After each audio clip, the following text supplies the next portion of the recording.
Jesus, queria repartir com vocês um encargo que eu tenho recebido de alguns dias, algumas semanas, e que tem se aprofundado no meu coração a respeito da nossa identidade em Cristo, da nossa identidade como filhos.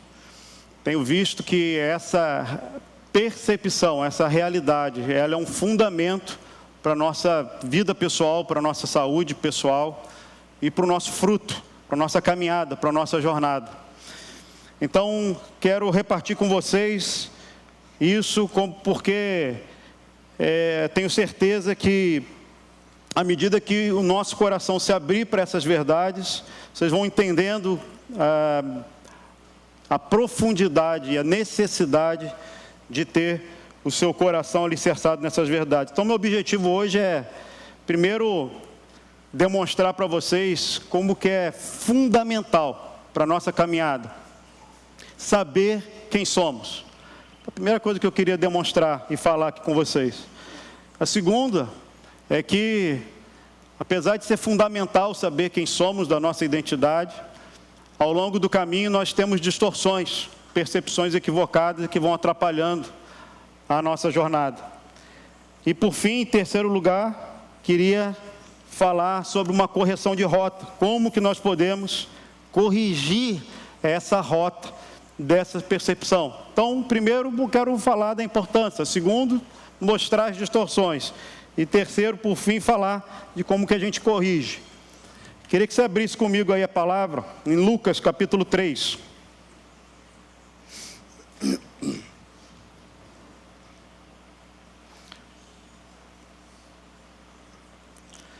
Lucas 3,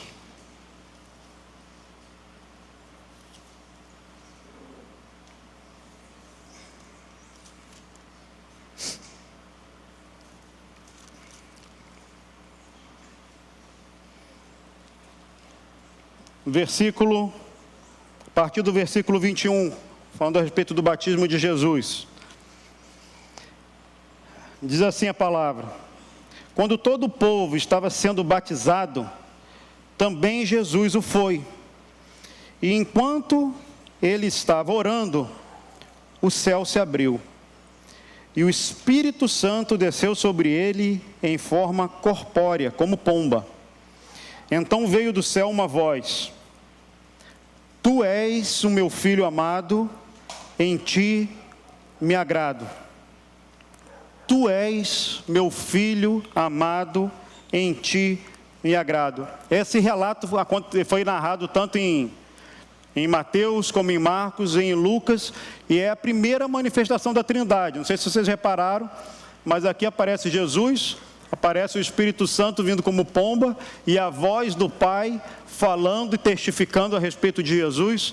Então, apesar de que a palavra Trindade não aparece nas Escrituras em nenhum momento, ali no Novo Testamento é a primeira vez que se manifesta esse Deus trino, onde aparece o Filho, aparece o Espírito Santo em forma corpórea e a voz do Pai que rompe os céus, abre os céus enquanto Jesus orava e faz essa declaração.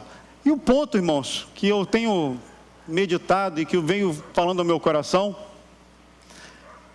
é o seguinte: vocês conhecem um pouco a respeito de Jesus, vocês já foram fundamentados a respeito de Jesus, que ele nasceu de uma forma sobrenatural com Maria, né?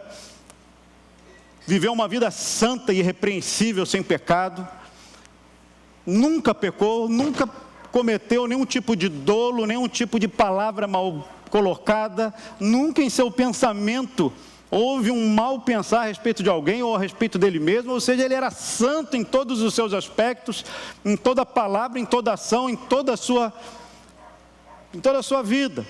Mas, aos 30 anos, quando ele começa o seu ministério ali, orientado pelo Pai, foi necessário ouvir a voz de Deus falando para ele objetivamente: Tu és meu filho amado, em quem eu me comprazo. Você pode traduzir por em quem eu tenho deleite, em quem eu tenho satisfação, em quem eu tenho alegria. Vocês já pararam para pensar por que esse ser todo-poderoso, eterno, sem pecado, precisou, a hora que vai iniciar o seu serviço, o seu ministério, ouvir da parte de Deus uma afirmação que Ele é o Filho, que Ele é o Filho de Deus, e que Deus tem alegria na pessoa dele, que Ele é amado. Então, primeiro fala que Ele é Filho, você de fato é gerado de mim, você tem a mesma natureza que eu, você veio, já existia antes da criação, mas você é meu filho. Segundo, eu tenho um apreço por você, você não é só um filho, não é só da minha natureza, mas eu amo o filho, eu te amo, meu filho. E terceiro ainda, para complementar, Deus fala, olha, você não é só meu filho, você não é só um filho amado, mas eu tenho muita alegria em você. Quando eu olho para você, meu coração se deleita. Isso tem me impressionado, irmãos, porque se o Filho de Deus, sem pecado, sem distorções, sem doenças de alma, sem nenhum tipo de rachadura na sua constituição pessoal, sem nenhum tipo de trauma, sem nenhum tipo de fissura na sua alma, Ele precisou ouvir da parte do Pai dele, que Ele era um filho, e que Ele era amado, e que Ele era desejado, e que Ele era absolutamente o prazer do Pai. Quanto mais nós, seres caídos, rachados, fissurados, muitas das vezes com uma alma confusa e abalada. Em Pedro 1,7, Pedro, citando esse momento, fala que, falando de Jesus, fala, pois Ele recebeu da parte de Deus Pai, honra e glória, quando pela glória excelsa lhe foi enviada a seguinte voz, este é meu Filho amado, em quem eu tenho toda alegria. Pedro, anos depois, também cita isso, como uma grande manifestação do amor e da manifestação do amor de Deus por Jesus. Então, a pergunta que eu faço é, se foi fundamental para o Senhor Jesus ouvir essa afirmação, Ele sendo Deus, Ele sendo santo, Ele sendo justo, Ele sendo absolutamente saudável, quanto mais eu e você.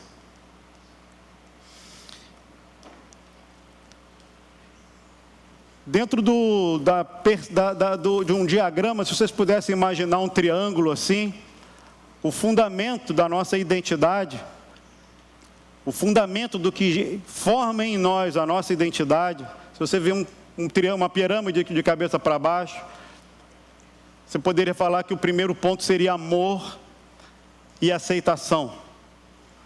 Amor e aceitação. Um segundo seria o valor. O valor que você tem. Qual o valor que você tem? E o terceiro seria a sua suficiência, o seu pertencimento. Isso constrói aquilo que nós somos, aquela que é a nossa identidade. E Deus, na pessoa de Jesus, Ele ministrava isso constantemente para Jesus. Porque Jesus, na sua eternidade e depois na terra, Ele precisava ter o amor incondicional, o valor de ser amado, apreciado por Deus e ter toda a sua suficiência vindo de Deus. Então, toda a identidade de Jesus foi construída, lastreada, baseada nesse amor dele com o Pai por ele. Na verdade, a gente pode concluir, pensando na eternidade de Jesus, na eternidade do Pai, que todo o universo, todas as consequências deste universo, são fruto do amor de Deus Pai por Jesus. Porque deste relacionamento tudo surgiu, concorda? Deste relacionamento eterno, amoroso, tudo deu fruto. Então eu volto nesse ponto, reforçando de que e que é o primeiro ponto que eu queria provar aqui nas Escrituras é a importância na nossa identidade, na nossa vida pessoal, se Jesus teve a necessidade de ouvir essa voz para começar o seu serviço, quanto mais nós precisamos receber da parte de Deus essa mesma realidade. Agora repare uma coisa. A nossa identidade construída debaixo de amor incondicional, aceitação, valor. Quando ela não é construída e bem alicerçada em nós, nos resta a manifestação exterior da nossa identidade. E qual é a manifestação exterior da nossa identidade? É aparência, é capacidade e é status, é êxito. Repare, se a nossa identidade não está construída num amor incondicional, num valor intrínseco a nós, pelo fato de um ser eterno que nos ama, e que toda a nossa suficiência vem dele, a nossa identidade começa a ser construída em outras bases. E que bases são essas? Nós começamos a ser aquilo que nós representamos no mundo exterior, a nossa aparência começa a definir quem somos. Se você é bonito, se você é feio, se você é gordo, se você é magro, se você é belo e desejado, ou bela e desejada, ou não. Isso começa a marcar a sua própria identidade. Ou se você fala, eu não ligo absolutamente para isso, eu sou muito confiante em mim mesmo, nos meus valores, mas a aparência não me importa, mas a capacidade sim. Porque eu tenho capacidade, eu construo, eu faço, eu me dedico, eu estudo, eu faço e aconteço. Então, toda a minha performance, o meu sucesso, as minhas derrotas, os meus fracassos passam a ser quem eu sou. E o meu valor passa a ser a minha capacidade, que por sua vez também pode se desdobrar no nosso status. Então, quem nós somos? Nós somos aquele que conseguiu vencer. Ninguém gosta de ser um derrotado, um loser. Os jovens principalmente. Esse cara aí é um frustrado na vida, um derrotado, não deu para nada. Tentou e morreu na praia. Aí o outro olha e chega com um carro novo e fala, eu fiz e aconteci. Me formei nas melhores faculdades, estou num grande emprego, estou com meu carrinho novo e agora eu sou alguém. Então, repare que a nossa identidade interior, lastreada em amor e amor incondicional, lastreada num valor que vem fruto de um amor, de um Deus eterno e de uma suficiência do próprio Deus, quando ela não é constituída, fundamentada, alicerçada em nosso coração, o que nos resta vai ser uma identidade externa e exterior, seja por aparência, seja por status, seja por nossa capacidade. Veja, nada contra ficar bonito, ficar bonita, obviamente. Nada contra você ter fazer a sua academia, se sentir bem, não é isso. Nada contra prosperar, ter suas capacidades. Veja, não estou falando sobre isso. Não estou falando sobre sucesso ou fracasso. Eu estou falando sobre identidade. Quem você é. E dentro disso, tem umas síndromes que surgem, né? O irmão comentou da síndrome do A. Você já ouviu falar da síndrome do A? Síndrome do A é por falta de afeto. Eu começo numa necessidade de aprovação. Por causa de falta de afeto. Eu entro numa necessidade desesperada por aprovação. E que por sua vez eu começo então entrando numa correria de ação, para mostrar desempenho, para eu ser aceito e ser amado. Irmão, se Jesus precisou ouvir a sua identidade, quanto mais nós, para não sermos tragados na nossa própria Constituição. Alguns exemplos aqui que eu meditei pensando sobre esse assunto. Quando nós somos demasiadamente fissurados na nossa identidade, muitas vezes a gente se torna absolutamente bonzinho e complacente uns com os outros. Incapaz de dizer não, incapaz de ser firme, incapaz de se posicionar, porque temos sempre o desejo incontido de aprovação e de sermos aceitos, e somos sempre conduzidos por uma aparente bondade e complacência, mas que é uma capa, que na verdade é fruto de uma falta de uma verdadeira identidade do amor de Deus. Então por isso você abaixa a cabeça demasiadamente, para que os outros te amem, para que você seja aceito e inserido. Então você abre mão de se posicionar, porque você não quer perder isso. Ou então você tem uma outra atitude, uma atitude controladora, uma atitude de domínio, que da mesma forma não é fruto de uma boa constituição interior, mas também fruto de necessidade de amor, afeto e aceitação. Percebo até às vezes uma espiritualidade, irmãos, exagerada.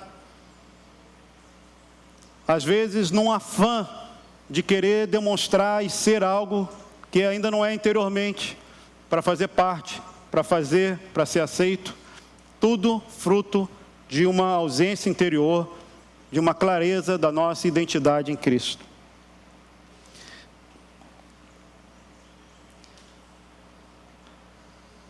A ausência da nossa identidade no Senhor como filhos, ela nos faz, como já falamos aqui algumas vezes, a gente acaba trazendo para a nossa vida excesso de passado. Sabe o que é excesso de passado? Excesso de passado, irmãos, é uma constante culpa, uma constante frustração na vida. Nós não conseguimos descansar plenamente no amor e no perdão de Deus. E por conta disso, nos sentimos constantemente acusados, constantemente culpados, frustrados, e por mais que a gente tente melhorar, sempre há um sentimento de que por mais que a gente faça, a gente não está alcançando o desempenho proposto pelo Senhor. Alguns chamam isso de armadilha do desempenho. E ela é a mais comum do que você imagina. E se pode pensar que no reino de Deus deveria ser diferente, porque afinal nós conhecemos o Senhor, mas é incrível como muitos de nós, discípulos do Senhor, às vezes somos emaranhados num desempenho em busca desesperada do amor de Deus, como se isso fosse possível. Ou então, nós temos excesso de futuro. O que é excesso de futuro? Por conta da mesma falta de identidade e confiança no amor do Pai, nós nos tornamos muitos ansiosos com o nosso futuro. Nosso tempo é o tempo da síndrome da ansiedade. Vivemos angustiados com o futuro, o que vai ser, como para onde eu vou. Agora, por que temos excesso de futuro? Quando vocês olham para Jesus, o que vocês veem? Ele olhava para um passarinho e falava, ali o sabiá. Esse sabiá vai achar uma laranjeira, vai pegar, vai estar ali, vai achar uma fruta, vai voar. Ele olhava os pardais, ele tinha uma percepção plena do amor do Pai. Ele não se preocupava com absolutamente nada e ao mesmo tempo era um trabalhador. Ele tinha esse equilíbrio completo dentro dele. Mas nós, queridos, por conta dessas fissuras na nossa alma, nós carregamos para dentro de nós profunda ansiedade, medo e falta de confiança no Senhor. Agora, Por que que essas coisas acontecem conosco, comigo, com você? Sei que você está pensando, poxa, está falando de mim aí, mas eu também, esse que vos fala. Em Hebreus 12, o autor de Hebreus ali, ele começa a falar a respeito da disciplina de Deus. Ele começa a falar a respeito da disciplina de Deus, que Deus disciplina os seus filhos e que ama, assim como os pais disciplinam os seus filhos, falando do pai natural e filho. E ele faz um merge ali, ele faz uma conexão entre a família natural e a família espiritual. Ele fala, assim como vocês foram disciplinados por seus pais, que eles quiseram fazer o melhor possível, vocês também são disciplinados por Deus. Ou seja, o autor de Hebreus ali, ele começa a fazer uma correlação de que a família humana representa de alguma forma a família, a própria manifestação da paternidade de Deus. E agora eu quero entrar nesse assunto da paternidade. Queridos, posso beber uma aguinha congelada aqui?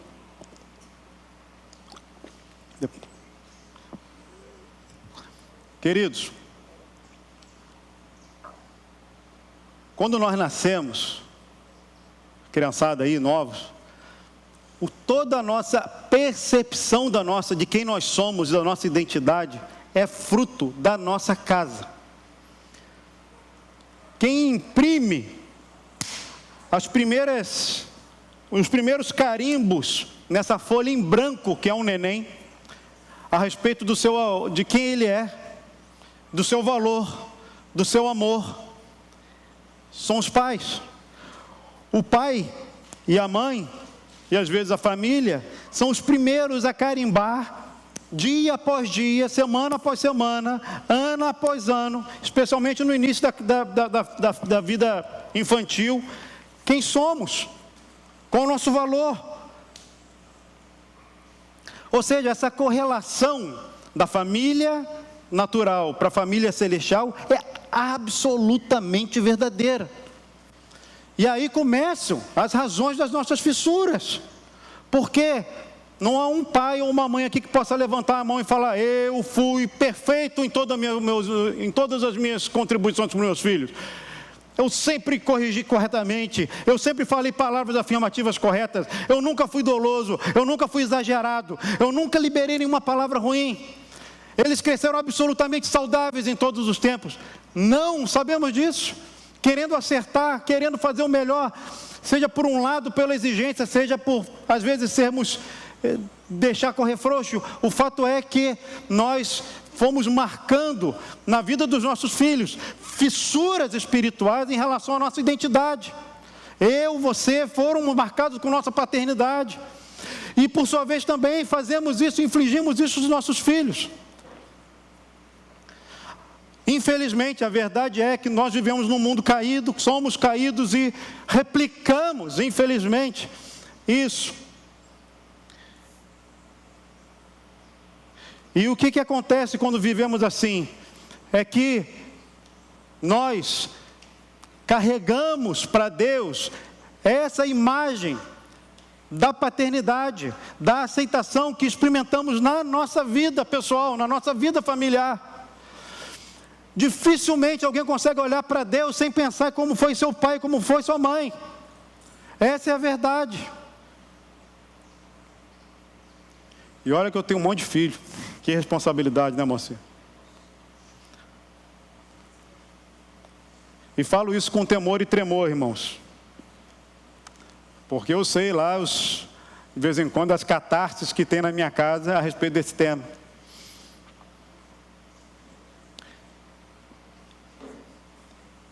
E queridos, eu quero hoje falar para você, filho, que você precisa renovar sua identidade em Deus. E que você precisa perdoar seus pais. Eu queria falar para você, pais, que você também precisa renovar sua identidade como filho. E você precisa pedir perdão para os seus filhos. Porque a última profecia do Velho Testamento é que o Senhor viria.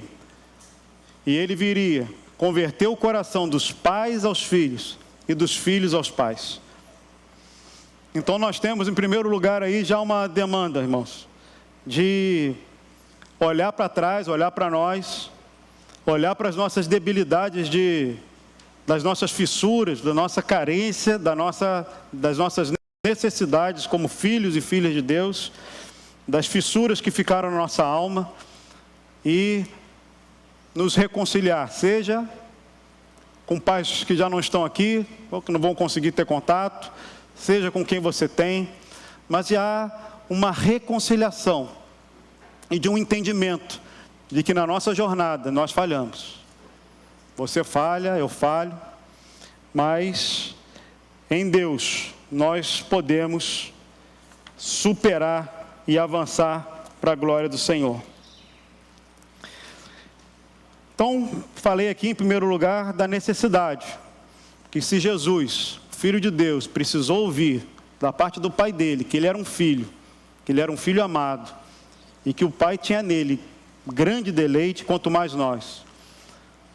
O segundo ponto é que coisas ruins acontecem com pessoas boas, e nossa vida foi marcada pelo pecado, nossos pais falharam, nós nascemos numa casa com nossa vida pessoal, circunstâncias. O fato é que o nosso coração não é 100% conectado com esse amor absolutamente incondicional. O nosso valor não é 100% conectado com o valor que Deus atribui a nós. E a nossa suficiência não está 100% conectada em Deus, e que por isso que nós temos essa tal identidade exterior corrompida. Então, eu queria falar com vocês algumas coisas aqui, queridos. E já entrando aqui na terceira parte.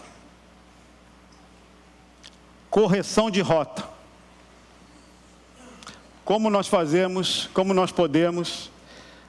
corrigir a rota dessa jornada da nossa identidade. Eu estava ouvindo o irmão, ele falando a respeito de uma coisa muito preciosa. Identidade. Vem de idem. Quem nós somos? Nós somos idênticos. Idem, nós somos filhos de alguém. Como é que está a sua identidade? A sua identidade é lá. Rodrigo Ernesto dos Santos Laje, filho de Levi Correia Laje, Débora Teixeira dos Santos Laje. Nós estamos filhos de alguém. A nossa identidade não é um número, nós somos uma filiação. E uma coisa preciosa que esse irmão estava compartilhando, era que Jesus, quando ele foi pressionado ali pelos fariseus, pelos religiosos, ali em João capítulo 8, ele comentou uma coisa muito preciosa, falando que o testemunho, ele começou a falar a respeito dele mesmo. Olha, eu sou o Filho de Deus, eu vim fazer isso, eu vim fazer aquilo. Aí os religiosos falaram para ele, olha, isso que você está falando aí não é verdadeiro não, porque você está falando de si mesmo, você precisa de ter duas ou três testemunhas. Aí Jesus fala assim para os religiosos, vocês estão certos, mas quem dá testemunho de mim é o meu Pai. O meu Pai fala a meu respeito que eu de fato sou o Filho de Deus. E aí o que esse irmão trouxe era o seguinte teste da nossa identidade. Você tem o testemunho de Deus a respeito do que você pensa a respeito de você mesmo? Já parou para pensar nisso? Você pensa a respeito de si mesmo. Poxa, eu lembro que eu tinha um amigo, o cara mais santo que eu já convivi. Ele era um cara realmente espetacular, a vida é muito correta.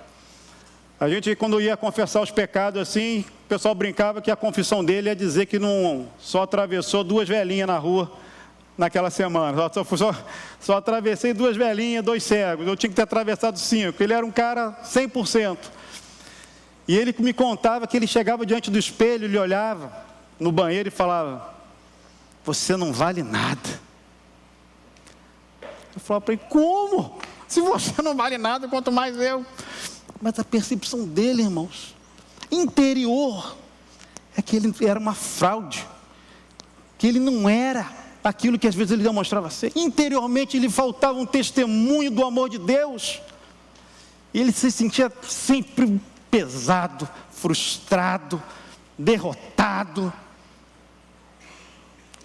e com uma vida absolutamente santa.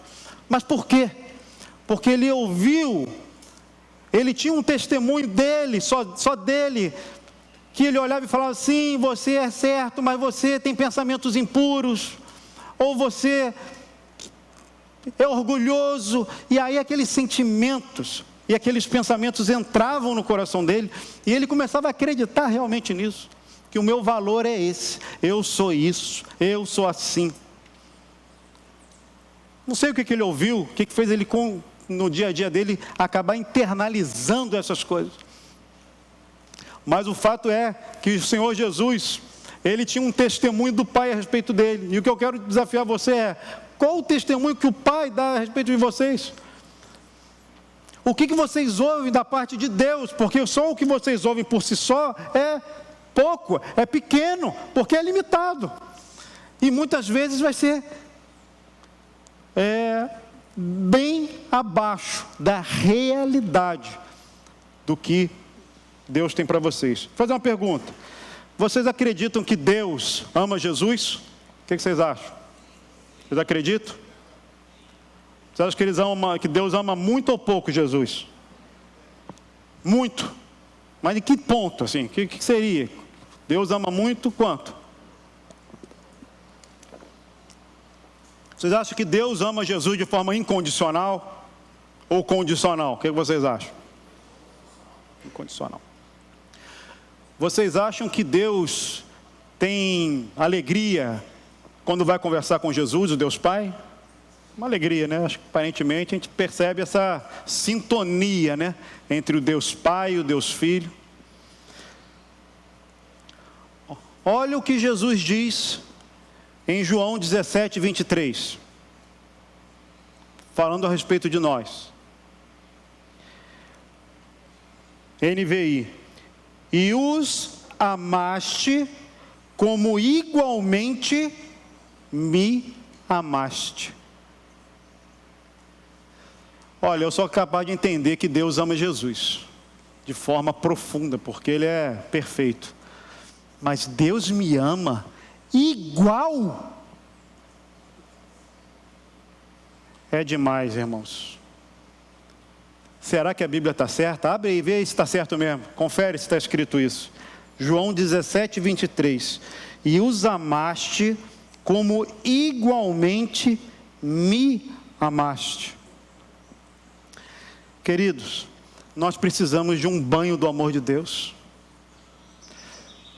renovando a nossa identidade em Deus, quebrando e nos deixando quebrar por essa bendita percepção do amor de um Deus que nos ama igual.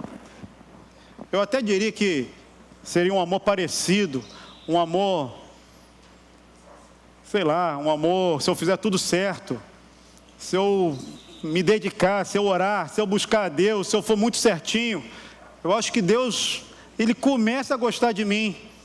Mas não é isso que as Escrituras dizem. Não é isso que a Escritura diz a teu respeito. Diz que o Pai te ama como ama Jesus. E a pergunta é: por que então a base da nossa identidade continua a ser a nossa aparência externa, as nossas conquistas e os nossos status? Não! Isso é muito pouco, porque quando a gente se confia nisso, irmão, a gente fica cheio de desespero, cheio de ansiedade, cheio de frustração, porque isso é muito pouco, isso passa, isso é muito pó. Hoje a gente está bem, amanhã a gente está mal. Hoje a gente é novo, amanhã a gente está velho e decrépito. Como que a gente vai sustentar a nossa identidade com coisas tão pequenas? Então eu queria propor, irmãos, essa restauração nessa sua percepção. E terminando, abre aí comigo em Romanos 8. Olha o que o ministério do Espírito Santo faz por nós, dentro de nós. Romanos capítulo 8.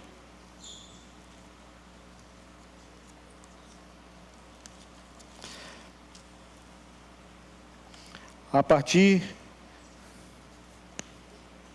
do versículo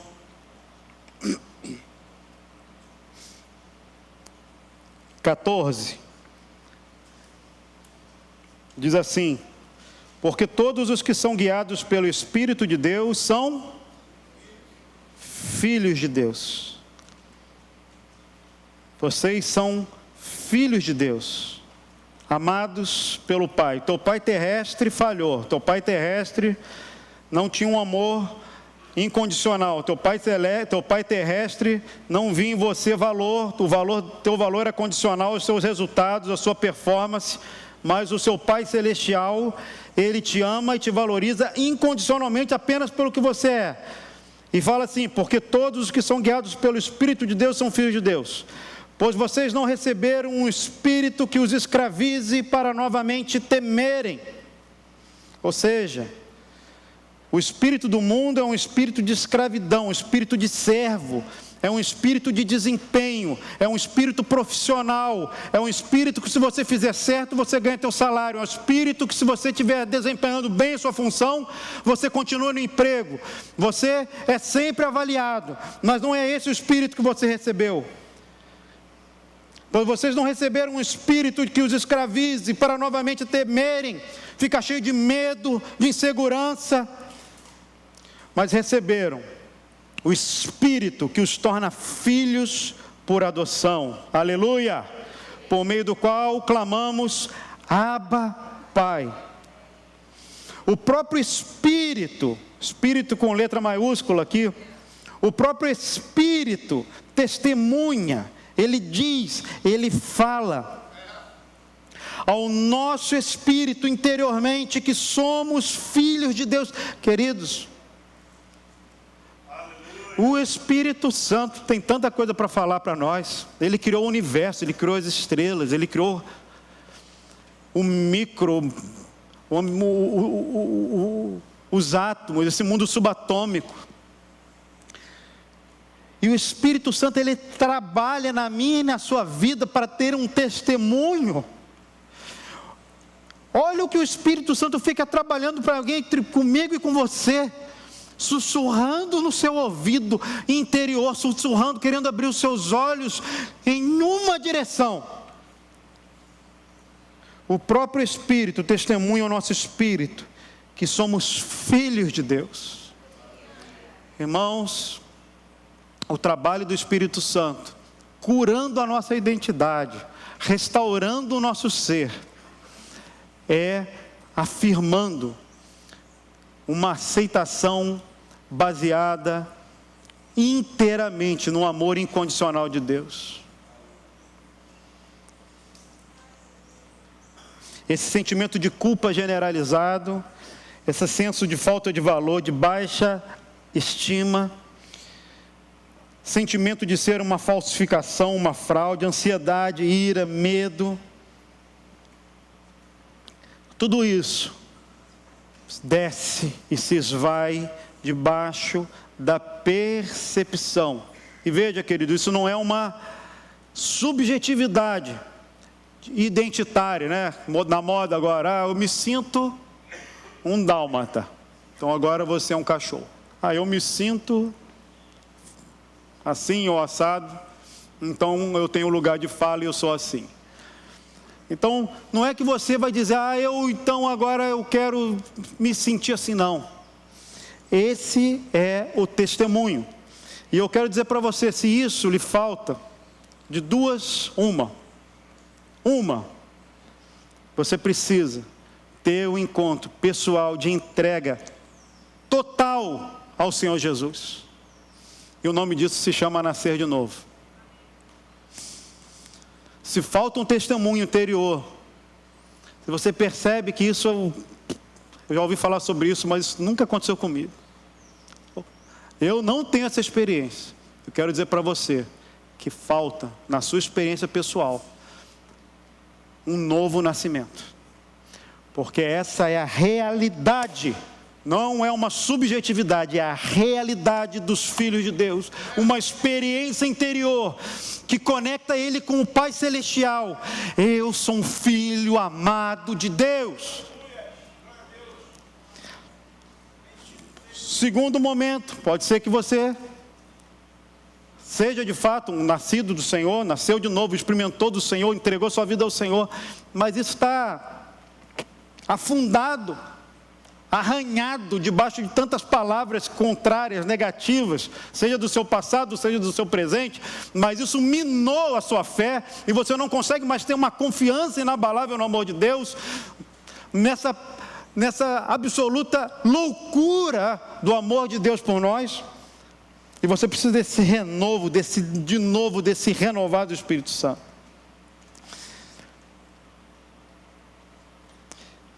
É terrível, queridos, essa mentalidade de servo que às vezes a gente desenvolve, sabe?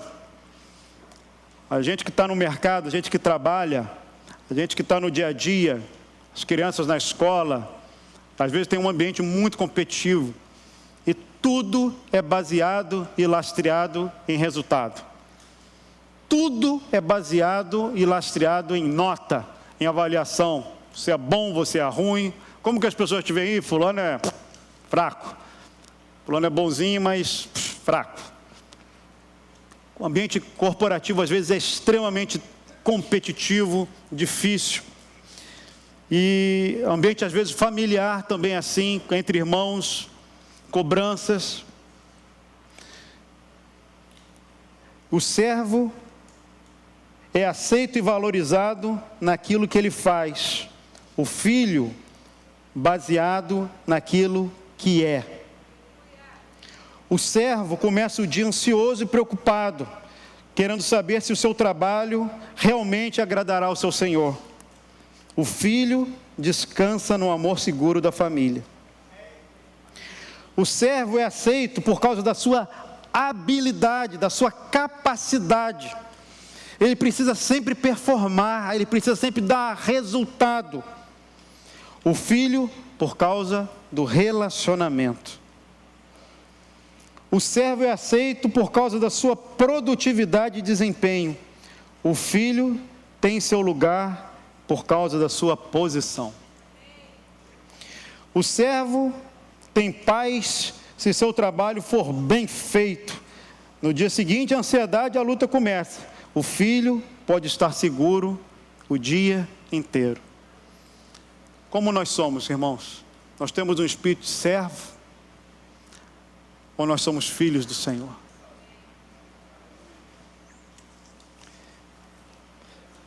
Eu lembro de uma passagem de Davi, quando quis fazer o bem a um descendente de Jonatas, procurou o servo dele, o tal do Ziba, e falou: Ziba, tem alguém ainda da casa de Saul, de Jonatas, para eu fazer bem? Aí o Ziba falou: tem um sim, tem um aleijadinho, Mefibosete. Ah, tá. Então chama ele aqui. Aí vem lá o Mefibosete. Aí ele fala: pronto, sou filho de descendente de Saul, vou ser trucidado por Davi. Aí Davi fala: olha, por amor a Jonatas, eu quero restaurar tudo que você tinha, toda a sua casa, todos os seus bens vão ser restaurados. E você vai comer na minha mesa. Você vai ser restaurado. Aí o Mefibosete falou assim: quem eu sou? Eu sou um cachorro morto. Eu sou um cachorro morto, que dignidade eu tenho? E Davi falou: não, você é um príncipe do Senhor. Você é um príncipe do Senhor. Quantos no reino de Deus, irmãos, caminham como Mefibosete, igual um cachorro morto, com o seu coração absolutamente ferido e rachado na sua identidade, faltando ali esse senso de filiação com o nosso Pai eterno. E nós, às vezes, pais, da mesma forma, infringindo em nossos filhos um sentimento de servo e não de filho, de desempenho e não de relacionamento, de amor condicional ao invés de um amor condicional.